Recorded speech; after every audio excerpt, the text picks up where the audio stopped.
Señor resucitó, su amor fue más fuerte que la muerte. Cristo el Señor resucitó. En nombre del Padre, del Hijo y del Espíritu Santo. Amén. De nuevo, bienvenidos, bienvenidas. Ahora vamos a trabajar el Salmo 65.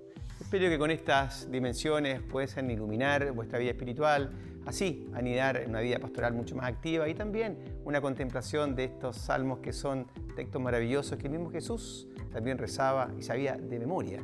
Así que seguimos en este proceso que nos va a llevar a poder animarnos unos a otros, unos a otras en este nuestro camino pastoral y espiritual. En este caso, una vez más, vamos a tener nuestro recurso frecuente del Bible Works, de donde sacamos el texto en esta versión de la Biblia del Peregrino, que es una traducción de Alonso Chekel, en donde, vuelvo a la carga, muchas veces se los he comentado en estas mismas sesiones, que traducir siempre de algún modo es interpretar, y así lo sentimos. Lo primero que decir de este salmo es que está marcado con esto: tú mereces un himno en Sión. En el fondo, este Dios, permítame ir acá a nuestro Bible Works para mostrarle algo interesante. Nuevamente, ahí está el anuncio del Salmo y viene este Dios, este canto fundamentalmente a este Dios, a este Elohim. Vuelvo a la carga, ese es un plural de un Dios. Entonces, a este Dios, tú mereces un himno en Sión, oh Dios, y a ti se te cumplen los votos. Luego viene una dimensión que, ¿a causa de qué? A causa de sus porque escuchas las súplicas, esta es la razón, escuchas súplicas, a ti acude todo mortal, y a causa de sus culpas, nuestros delitos tú nos abromas y los perdonas. Sigue adelante, en donde aquí quiero destacar algo súper importante, que en teoría, tú mereces un himno en Sión. ¿Por qué en Sión? Porque en Sión está el templo donde se cumplen los votos. Allí escuchas las súplicas, en ese espacio, a ti acude todo mortal, y lo más novedoso es que esta dimensión de a causa de sus culpas, vuelvo con ese famoso rojito, a causa de sus culpas, ¿sí? Esa causa de sus culpas está siendo la razón por la cual las personas acudan al templo. Y es algo extraordinariamente extraño. ¿Por qué? Porque siempre es asociado al templo como la conducción de quienes están bien y van a alabar al Señor. Acá hay una dimensión un poquito más elevada. Es posible que una culpa asumida, como lo vimos en la semana pasada, pueda generar un comportamiento adecuado. En este caso, ir a este templo, a Sión, a poder cumplir los votos. Luego viene esta palabra que alguna vez vimos, que está aquí en el 65.5, lo vimos alguna vez, ¿se acuerdan? El Salmo 1, Asheré, nuevamente aparece aquí como dichoso el que tú eliges. ¿Quién es dichoso? Veamos quién es. El que tú eliges. Y además, no solamente eliges, y acercas para que viva en tus atrios. Vamos a ver acá. Vamos a ponerlo aquí mejor para que quede más claro, hacer que viva en los atrios. Luego viene una petición, que nos saciemos de los bienes de tu casa. Permítanme, voy a hacer una dimensión que ustedes la van a entender enseguida por qué voy a hacer esta segmentación. Y de los dones sagrados de tu templo. Fíjense de qué modo aparece atrios, casa, templo, ¿sí? Que es un lenguaje a la vez cultural, a la vez coloquial. Es un lenguaje que me permite pensar la elección y quien viva cerca en tus atrios como aquella persona que es dichosa. Dichoso es que nos podamos saciar de los bienes de tu casa, de esa casa donde estás en Sión, eso que está allí en Sión.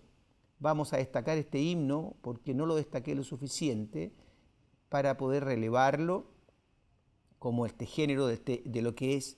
E incluso más, es dichoso que nos podamos saciar de los dones sagrados. Aquí hay toda una teología de intención. ¿Dónde me acerco para tener vida? Los atrios. ¿Dónde busco los bienes con los cuales me sacio? Tu casa. Son los dones sagrados los que yo busco en tu templo. ¿Qué es lo que me mueve? ¿Sí? Es una pregunta, de alguna manera, es la trilogía de una persona dichosa. Luego viene otra sección en la cual ustedes van a ver, lo vamos a ver enseguida, esta dimensión de tierra-mar, diríamos. Luego, con portentos de justicia, nos respondes. Nos respondes. Quiero marcar con un colorcito verde, nos responde, ¿sí? Porque tiene que ver mucho con esta dimensión más propia de que está en el versículo 3. Esto que escuchas, ¿sí? Escuchas las súplicas y con portento de justicia nos respondes. La conexión entre esto que yo voy a pedir, escuchar esta súplica, escúchame esta súplica, tiene que ver con que siempre el Señor Salvador nuestro nos responde con justicia. Y viene esta dimensión hermosa en donde, con esta trilogía, nuevamente el gusto del salmista por las tríadas, tú, esperanza del confín de la tierra y del océano remoto. Vuelve acá. Tú, vamos acá que quede más claro, perdón, lo voy a hacer así. Tú que afianzas los montes con tu fuerza y tu poder. Opa, aquí dice algo que no correspondía. Tú que reprimes al estruendo del mar y el estruendo de las olas del tumulto de los pueblos. Eso, fíjense de qué modo ese tú de Dios, un Dios que aparece maravilloso, aparece como Salvador nuestro. Y ese tú comienza a revelar de qué modo es Salvador, de qué modo este Dios puede puede hacer que yo reprima el estruendo del mar, ¿sí? Y fíjense lo que quise sugerirle hace poco rato. Tierra, pongámosle un color café. Supongamos que la tierra es café, aunque dicen los científicos que la tierra desde el cielo se ve celeste, curiosamente, ¿sí? Luego el océano, pongámosle un color celestito, que lamentablemente a veces con la contaminación parece que estuviera café, pero gracias a algo bueno que traiga la pandemia, estamos cediendo en otra cosa. Luego viene el estruendo del mar, nuevamente celeste. El tumulto de los pueblos, que lo vamos a asociar con un café porque sería la cantidad de personas que están allí, ¿sí? Es decir, fíjense de qué modo esta relación mar-tierra tiene que ver como una expresión de lo que está ocurriendo en una casa del templo. Los habitantes del extremo del orbe, estos que están acá, ese tumulto de los pueblos, se transforma, lo vamos a ubicar acá, ese tumulto de los pueblos que está allí, se va a transformar ahora en los habitantes del extremo del orbe. Notar el paso extraordinario entre lo que era el templo, tu casa, tu atrio, a todos los habitantes del extremo del orbe se sobrecogen ante tus signos, ¿sí? Estos signos que son la dimensión natural de esta presencia apoteósica de este Dios. Y a las puertas del aurora y del ocaso las llenas de júbilo. Aquí permítame decir que aparece un Señor del universo que está actuando, que es actuante en este templo, se pone en tierra, en océano, en habitantes del extremo del orbe, en tumulto de los pueblos, en todas partes, como esperanza, como que afianza los montes con tu fuerza y reprimes el estruendo del mar. Esto también tiene que ver con la limitación original del Génesis. En el Génesis las separaciones son esas, mar, tierra, es la separación de la distinción. Por eso que cuando nosotros hacemos la división de este salmo, nosotros vamos a concluir muchas cosas, que en esta dimensión del atrio, de la casa del templo, estamos llamados a tener esta acción de un Dios Salvador nuestro que se nos presenta como esperanza del confín de la tierra, como quien afianza los montes con tu fuerza y que Señor de poder, y tú tienes esta dimensión del estruendo del mar. Quiero destacar algo que no lo he hecho suficientemente y lo voy a hacer ahora para atrás. Fíjense los tú. Contemos los tú que aparecen. Tú mereces un himno en Sión. Seguimos destacándonos con amarillo. Y a ti, vuelve en la segunda persona, a ti se te cumplen los votos. Vuelve lo mismo. A ti, acude todo mortal. Tú los perdonas. Tus atrios, tu casa, tu templo. Y ustedes pueden seguir completando en su casa, en el monasterio, donde estén, en su comunidad. Tú eliges. Tú, esperanza del confín de la tierra, tú que afianzas los montes con tu fuerza, tú que reprimes el estruendo del mar y el tumulto de los pueblos, los habitantes del orbe, con tus signos. Y a las puertas del gloria y del ocaso las llenas de júbilo. Fíjense de qué modo en esta dimensión abrimos una estructura súper relacional. Una relacional que tiene que ver con la fuerza de la convicción en la cual este himno en Sión se destaca.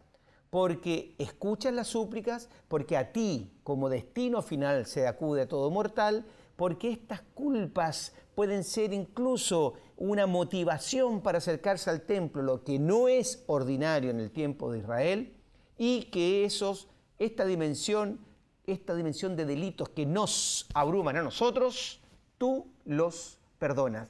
Quiero denotar esta antítesis de los nos, tú, tus atrios, tu casa, tú eliges, tú eres esperanza, tú afianzas los montes, tú reprimes. Esta es la primera, diríamos, esta gran subsección de un Señor Salvador, que tiene que, como consecuencia natural de esta primacía de este atrio, viene este enfoque de un Dios Salvador con esas relaciones tierra-aire, tierra-mar, tierra-agua en el fondo. Y la última parte de este salmo, esto diríamos, es una dimensión súper agraria. Notar que de qué modo, podríamos decirlo figurativamente, Dios se pone el uniforme del trabajador, el uniforme del campesino, el uniforme del labrador, de aquella persona que realmente cuida la tierra, en donde yo veo en la naturaleza una obra maravillosa de un Dios que está atento a lo que nosotros necesitamos. Y toda esa acción en la naturaleza, que vamos a ver enseguida, que tiene que ver con himno, con alegría, con aclamar, con cantar, es lo que se nos está invitando a usted, a ti y a mí a hacer exactamente lo mismo. Si Dios que labra y cuida la tierra hace que esta naturaleza cante, goce y celebre, ¿por qué no nosotros, que también es esculpidor, también trabaja en nosotros, también labra en nuestra vida, por qué nosotros no vamos a hacer lo mismo? Y notar cómo me estoy adelantando, lo sé, cómo este aclamar y cantar aquí, lo voy a notar esta vez con el color rojo, pongamos un color rojo novedoso de buen trato. Ahora, aclamar y cantar tiene que ver con este himno que hemos puesto con color verde. Notar cómo hay casi una inclusión de ese himno en Sión, ahora lo hace la naturaleza. Comencemos entonces a dividir esta parte. Sigue los tú que nos están guiando hace rato, los tú de Dios, tú cuidas la tierra. ¿Qué más le haces? Tú la riegas, la enriqueces, ¿sí? La sequía, nuevamente la figura, voy a destacar acá la figura de la tierra como color café, y la sequía de Dios que la veíamos en otros salmos, ¿se acuerdan? ¿No? La hemos visto en el Salmo 1, la hemos visto en la dimensión del agua, como siempre la fertilidad, la sequía de Dios va llena de agua. ¿Y todo esto para qué? Para preparar los trigales. Notar que los trigales son una combinación del cuidado de la tierra, de regarla, de enriquecerla sin medida, y la sequía ya no es una sequía del agricultor humano, sino que es una sequía de Dios que va llena de agua. Siempre las sequías de Dios van llenas de agua.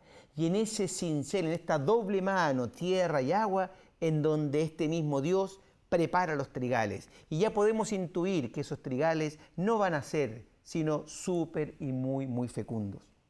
Sigue, y yo quiero destacar lo del agua, nuevamente acá, con este colorcito, la riegas, sigo destacando el agua para que destacar, y esta preparación de los trigales. ¿Y qué hace al estar los trigales? Así la preparas, vuelve a la carga, decir lo mismo, riega los surcos, iguala los terrones. Tu llovizna, no es la llovizna, es tu llovizna, los deja esponjosos. ¿Y qué es lo que haces? Bendices sus brotes.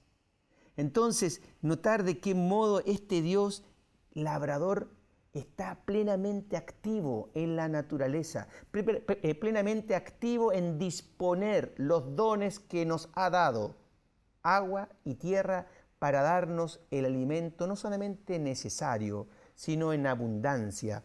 Bendecir los brotes significa exactamente la culminación de la preparación de los trigales y la manifestación de una tierra que ha sido irrigada por el agua que lleva la acequia de Dios. Nunca hay nada que no tenga bendición, que no provenga de una atención delicada de Dios, aún en medio de la sequedad, aún en medio de la adversidad.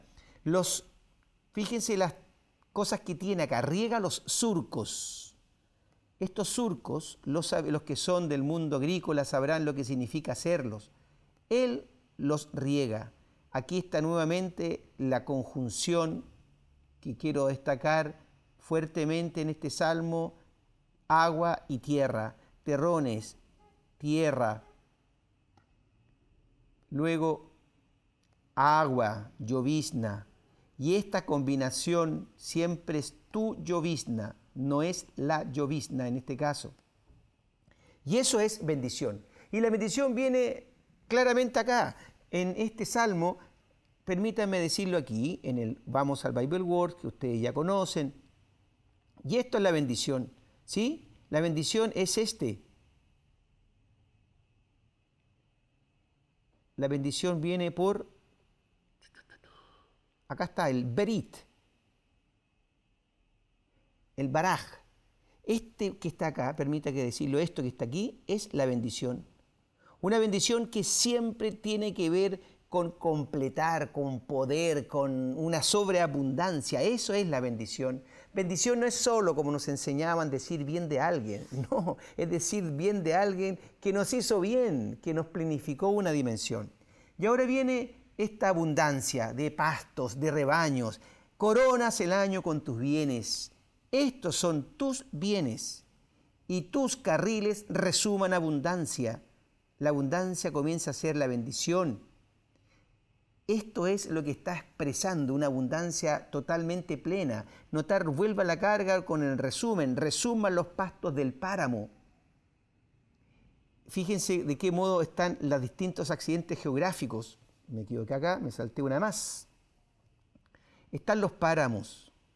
Vamos a anotarlo así, con otro colorcito. Vamos a usar el verdecito, que lo he muchado para otra cosa. El páramo, las colinas, las praderas,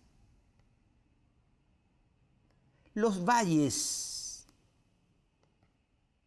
Todo eso es una conjunción de alegría, una conjunción de bendición, de abundancia. Perdón, aquí sí. Entonces, ¿cómo vas a coronar el año con tus bienes? Esos bienes maravillosos que son fundamentalmente la abundancia, que tiene que ver con esta bendición que hemos hablado recién, y ponemos acá, esta bendición de sus brotes se manifiesta de este modo. Bienes resuman. Este resumar lo vamos a poner con otro color porque quiero que lo destaquemos como la manifestación elocuente de estos pastos del páramo, de las colinas, de las praderas, de los valles. ¿Y qué hacen estos accidentes geográficos, este páramo, esta colina, esta pradera, estos valles?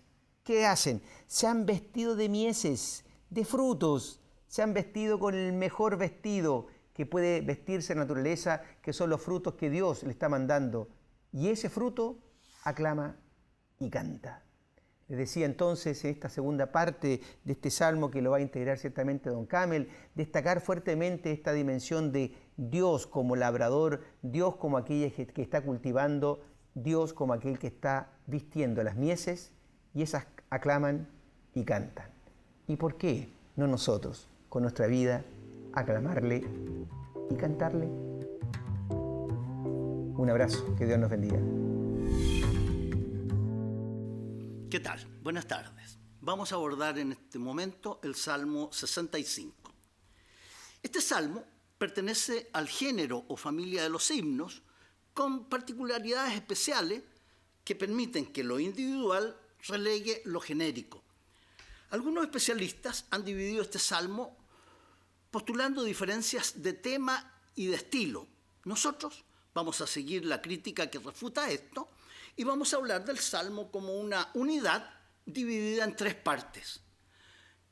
Y esas tres partes vamos a estar guiados por la triple mención de Dios, colocado el nombre de Dios hacia el comienzo de cada parte. En el verso 2, oh Dios, tú mereces. En el verso 6, Dios, Salvador nuestro. Y en el verso 10, la acequia de Dios. Entonces, ¿cuál sería nuestra propuesta de estructuración? Una primera tabla de este tríptico sería la atracción de Sión. El monte donde está el templo, vamos a ver cómo ejerce una fuerza de atracción. Y eso va entre los versos 2 y 5. Una segunda tabla del tríptico, entre los versos 6 y 9, sería el Señor como Señor del cosmos y de la historia. Y la tercera tabla del tríptico sería la tierra, las estaciones, Dios como labrador. Hay subdivisiones al interior de cada una de estas partes, pero no vamos a entrar en ello. Vamos a proponer, al igual que lo hiciéramos con el Salmo 42-43, una especie de génesis poética para abordar este salmo. Vamos a plantear una situación imaginaria como recurso didáctico que nos permita relacionar armónicamente las tres tablas de este tríptico. La primera tabla del tríptico, versos 2 al 5, y que hemos llamado la atracción de Sión, nos vamos a imaginar que desde diferentes partes de Israel llegan peregrinos a Jerusalén. Ya lo dije en el Salmo 50-51, que según el calendario tardío litúrgico de Israel, las grandes fiestas implicaban peregrinación. Y la gente se descolgaba, viajaba con todo lo que ello implicaba a Jerusalén. Llegan peregrinos, pues el templo atrae como un lugar donde se cumplen las mandas, donde se cumplen los votos. Además, en ese lugar es modelo de belleza. Dios resplandece, decíamos. Bueno, no solo es dechado de belleza por la presencia de Dios, sino que Dios allí escucha y perdona. Esto es lo que ejerce atracción en el pueblo. El monte Sión, entonces, es un polo, es un centro de atracción. Atrae la alabanza y también la súplica. Atrae a los hombres, especialmente a aquellos que Dios acerca hacia sí. Es notable cómo queda esto rítmicamente destacado. A ti, a ti, a ti, atrios tuyos, casa tuya, templo tuyo. Como polo, como norte magnético del hombre y de la historia, atrae hacia sí. El templo, repito, atrae como lugar propio de la alabanza. Atrae como lugar donde se cumplen los votos. ¿Por qué? Porque Dios escucha y otorga el perdón. Es llamativo, sin embargo, el lugar y protagonismo que se le asigna al pecado en esta parte. Dios cede la iniciativa al pecado y éste se convierte como en agente de acceso al templo. El profeta Isaías habló que son tus culpas las que se interponen entre ustedes y su Dios. Son sus pecados los que ocultan su rostro e impiden que Él les oiga. Sin embargo, aquí, en este salmo, el pecado crea acercamiento. Y esta paradoja se resuelve rápidamente. ¿En qué sentido el pecado crea acercamiento? Se trata del pecado sentido como carga. Nuestros delitos nos abruman. El pecado sentido como fuerza superior que obliga a acudir a alguien más poderoso. En el plano humano, cuando yo veo que mis fuerzas no me alcanzan, miro al lado estiro el brazo y recibo ayuda. Esto es lo que haría el pecado cuando es una fuerza que abruma. Uno se abre al otro con mayúscula, que es Dios. El templo se ha erguido como centro del culto y de la vida religiosa. Dijimos que ejercía una fuerza de atracción hacia sí. Llama la atención la existencia de un grupo de hombres dichosos que no necesita acudir al templo. ¿Por qué? Porque habitan en el templo, no por iniciativa propia, sino por concesión de Dios. En algunos se ejerce esta fuerza de atracción y otros son huéspedes, permanecen allí, forman un grupo privilegiado y representativo en este acercamiento máximo como huéspedes o comensales, que nos saciemos de los bienes de tu casa, de los dones sagrados de tu templo. Estos están allí, son partícipes frecuentes de los bienes, de los dones sagrados del templo. Y estos hacen de cabeza de serie en este acudir, en este habitar, pues todo el pueblo está escogido. ¿Cuál será la función que ejercerán, dirá Isaías en el capítulo 2? Las tribus de Israel harán como de cabeza de serie en esta procesión que converge hacia Jerusalén, que converge hacia el monte Sión. Ellos harán de cabeza de serie de todo el pueblo, porque es todo el pueblo el que ha sido escogido para habitar en la casa del Señor. Todo el pueblo está invitado a ingresar en sus atrios. Todo el pueblo puede ser comensal y está invitado a la mesa del sacrificio de comunión. Este es el primer tríptico. Sión, centro de atracción del culto, de la alabanza. El segundo tríptico lo hemos denominado Señor del Cosmos y de la Historia. Y en esta segunda tabla, esos mismos peregrinos que ya están en Sión, instalados en ese centro encumbrado que es el monte Sión, hagan cuenta que extienden su mirada, proyectan su mirada y esa mirada de ellos atraviesa el tiempo y el espacio. Miran en torno de sí y luego de mirar en torno a sí, van y proyectan hacia atrás en el tiempo su mirada, abarcando inmensos horizontes de historia y de naturaleza. Y la mirada que se proyecta hacia atrás se detiene primero en los hitos de la historia pasada. Cuando Dios escuchó las reclamaciones de sus antepasados oprimidos allá en Egipto, y cómo respondió Dios con portentos de justicia. Esto es hermoso. No es el poder, no es la fuerza por la fuerza. Son portentos, pero de justicia. Notable. Así sucedió en el Éxodo, como modelo de sucesos semejantes. Él será tu alabanza, Él será tu Dios, pues Él hizo a favor tuyo las terribles hazañas que tus ojos no habían visto. 70 eran tus padres cuando bajaron a Egipto, y ahora el Señor te ha hecho numeroso como las estrellas del cielo, expone el libro del Deuteronomio. La salvación es acción de la justicia, y la justicia es una victoria. Ahora bien, ese Dios que intervino prodigiosamente en favor de un pueblo es el Dios con el cual ellos pueden contar.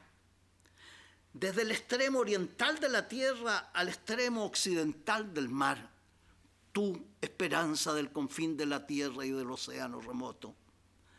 Seguidamente, luego de contemplar las proezas y hazañas, portentos de justicia que obró Dios en el pasado de su pueblo, sigue proyectando su mirada y se detiene en el fondo.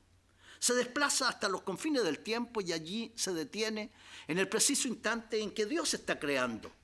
El poeta se remonta a la creación. Dios, como un obrero, como un albañil, se ciñe para el trabajo o el servicio. Me recuerda cuando Jesús durante la cena se levantó de la mesa, dejó el manto de poder y tomando un paño se lo ciñó a la cintura, echó luego agua en el barreño y se puso a lavarle los pies a sus discípulos. El paño del servicio. Aquí Dios toma en las manos los ladrillos o piedras y las va colocando en sus puestos para ir cimentando así el edificio o el muro de la creación. Dios, como una especie de constructor gigantesco del orbe, se ajusta al ceñidor de su potencia, toma en las manos las montañas enteras y las coloca aplomadas y resistentes para su pueblo elegido. A ellos les impresionan los montes, las alturas, son lugares predilectos donde el hombre puede entrar en contacto con la divinidad. Sin embargo, en esta narración, el mar coloca una nota dramática en los dominios de Dios, pues el mar es un elemento huidizo, levantisco, con sus olas, siempre está en movimiento, nunca está quieto. El mar concentra además para ellos las fuerzas del mal. Y estas fuerzas del mal intentan en vano contrastar el poder de Dios. Pero así como existen estas fuerzas del mar, ¿ya? Y que lo digamos nosotros que tanto sabemos de tsunami, ¿ya? Pero también hay algo que ocurre. Hay pueblos en la historia que también son levantiscos, huidizos, movedizos. Y que lo diga Israel. Que lo diga Israel, que sabe de egipcios, de filisteos, de asirios, de caldeos, de persas, de griegos, de romanos. Toda la historia. De pueblos que, así como tú reprimes el estruendo del mar, el estruendo de las olas y el tumulto de los pueblos. Hay pueblos que son tumultuosos. Nuestro río Mapocho, que es más tranquilo. Y de repente se pone tumultuoso. Y hay pueblos muy tranquilos, pero no se alteren un poco y tenemos guerras mundiales. No los voy a nombrar, revisen la historia quiénes son. Dios reprime y mantiene a raya ambas fuerzas. El mar, el mal, pero también a pueblos levantiscos. Quien mejor lo ha expresado esto es el profeta Isaías. Hay retumbar de muchedumbres como retumbar de aguas que retumban, bramar de pueblos como bramar de aguas impetuosas que braman.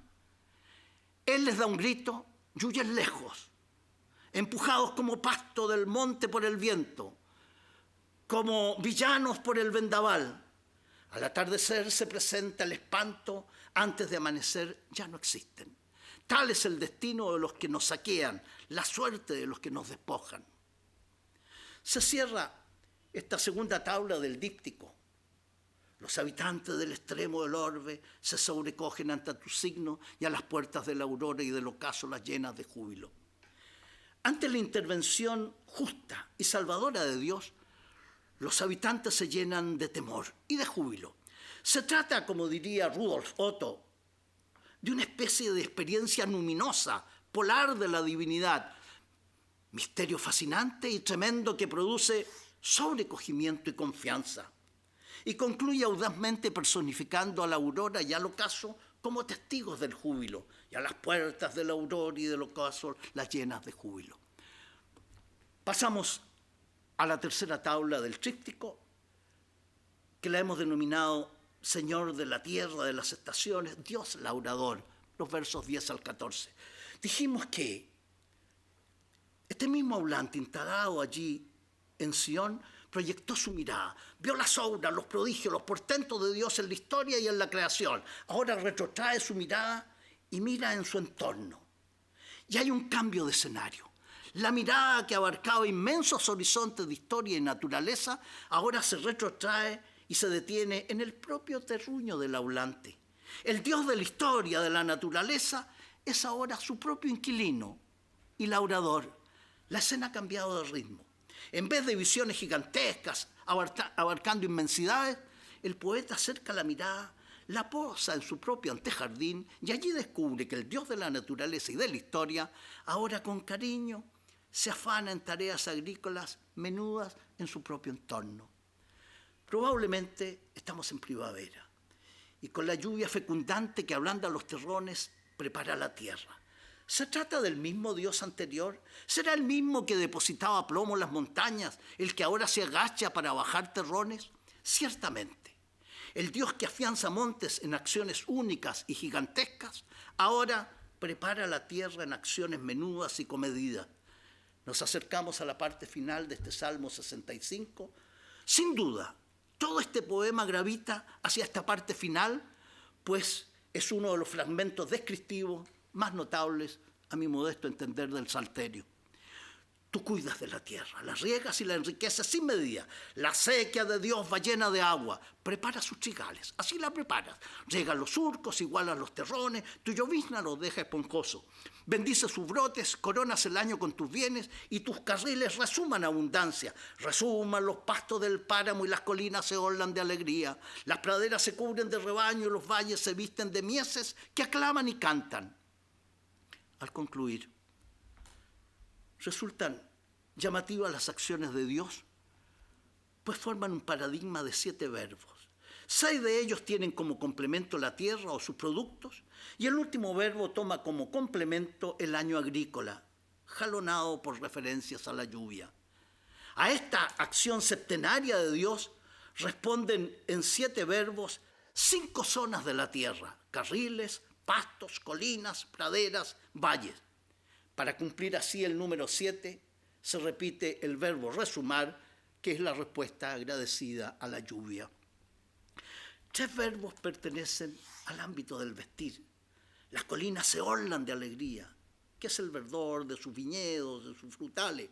Los prados se visten de rebaño, que ilustran de blanco el verde del suelo. Y los valles se ponen un manto de mieses. Cuando los campos ya están esos trigales maduros, escúchenlo, cuando se frotan unos contra otros, cómo aclaman y cantan. Al coronarse el año, todos vestidos de fiesta, con sus trajes multicolores, casi como una alegre procesión folclórica, se dirigen al Creador con los 2 últimos verbos para completar el septenario: aclaman y cantan. Permítaseme concluir con una cita del 2 Isaías, en la que, con la misma intuición poética del salmista, relaciona la acción de Dios en la creación mediante los 4 ríos primordiales del paraíso con la intervención actual de Dios en la historia de su pueblo, transformando el desierto en un vergel con 4 fuentes de agua y 7 especies de árboles. Cito: yo, el Señor, les responderé. Yo, el Dios de Israel, no los abandonaré. Alumbraré ríos en cumbres peladas, en medio de las vaguadas manantiales. Transformaré el desierto en estanque y el yermo en fuentes de agua.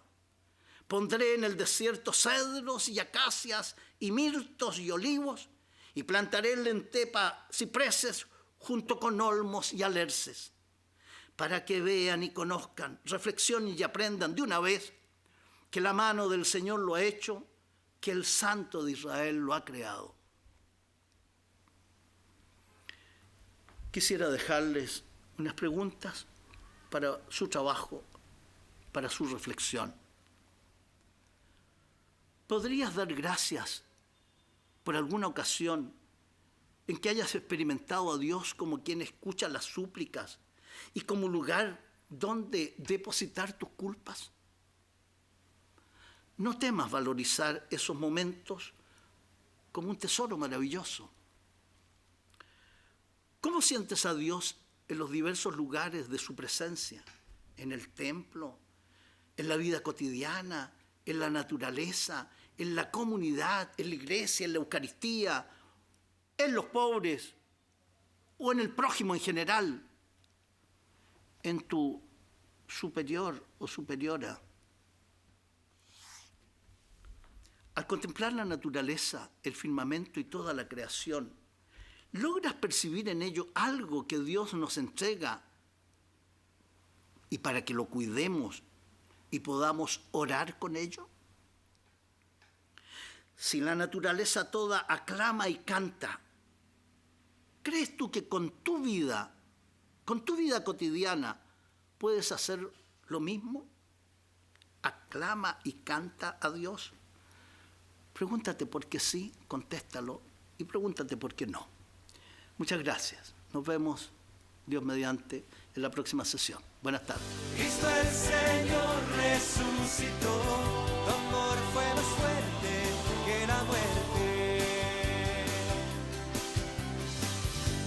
el Señor.